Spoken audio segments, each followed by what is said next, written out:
You are listening to an update from Washington with the Congressman from Alabama's 1st Congressional District, Bradley Byrne. Now from our nation's capital, Congressman Byrne. Well, welcome into this week's edition of an update from Washington. I'm Seth Morrow, joined with Congressman Bradley Byrne. And today we're going to talk about an exciting event last week from Southwest Alabama. And that was the official opening of the new Airbus manufacturing facility. Congressman, I know you were there. Just talk about what that day means for people in Southwest Alabama.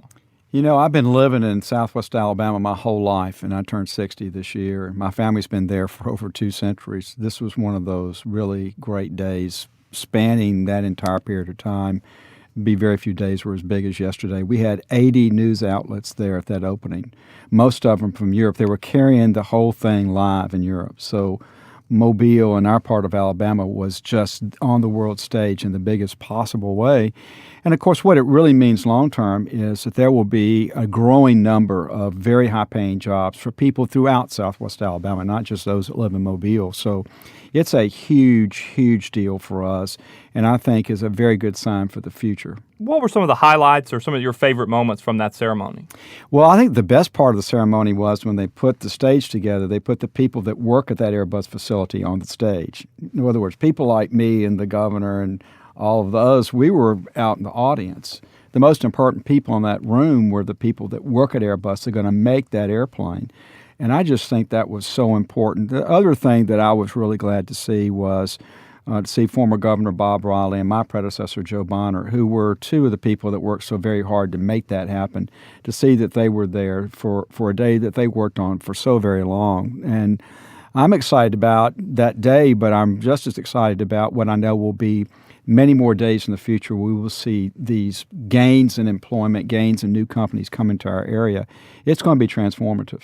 You talked about these workers and these new jobs. What efforts have gone forward to ensure that our workforce is trained and ready to fill these jobs? Oh, this has been going on for a long time. People remember when I ran the two-year college system back in 2007, 8, 9. We were working on the training programs then because we have to have the qualified workforce. I mean, this is not something where you can skimp on that. They've got to be exactly the right people. And so looking at the employees there the other day and talking to the people that were actually involved in training them, I'm absolutely confident that the people that were in that room will build the world's greatest airplane. You've heard a lot about what's next now that the facility is actually open, and a lot of people have thought that this growth from Airbus will be specific to Mobile County. Could you kind of respond to that? Oh, no. I think you'll see some companies locate throughout Southwest Alabama. You'll see people from throughout Southwest Alabama actually work there at the Airbus facility. You know, they'll end up having about 1,200 people working for Airbus. There are only 250 people working today, so that's going to grow over the next several years. And then as we add new suppliers to our area, that employment will grow. So you will see hundreds, and I really do believe thousands of new jobs created out of this. What made Alabama such an attractive fit for Airbus? Well, it's because we had the right location. The old Brooklyn Air Force Base was the right location near a deepwater port. That was part of it. It's because we had been working on this for a long time, and we were so prepared to answer all the questions that everybody had. But most of all, it's because of our workforce. People really believed, the Europeans really believed, that we would provide the quality people that they were looking for.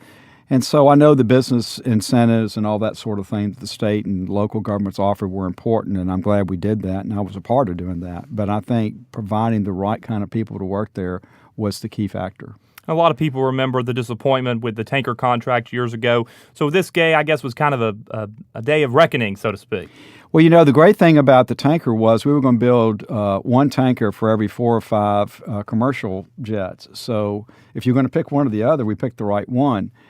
We're not through yet trying to get a plane for the Air Force to be made in Mobile. You know, we make some ships for the Navy in Mobile now, the Littoral Combat Ship and the Joint High-Speed Vessel. There will be an Air Force plane made in Mobile at some point, is my prediction. Well, very exciting. Congressman, thank you again for joining us, and we look forward to talking to you soon. You have been listening to an update from Washington with Congressman Bradley Byrne. Congressman Byrne encourages you to contact him with any comments or questions. You can email him online at byrne.house.gov or find him on Facebook under U.S. Representative Bradley Byrne.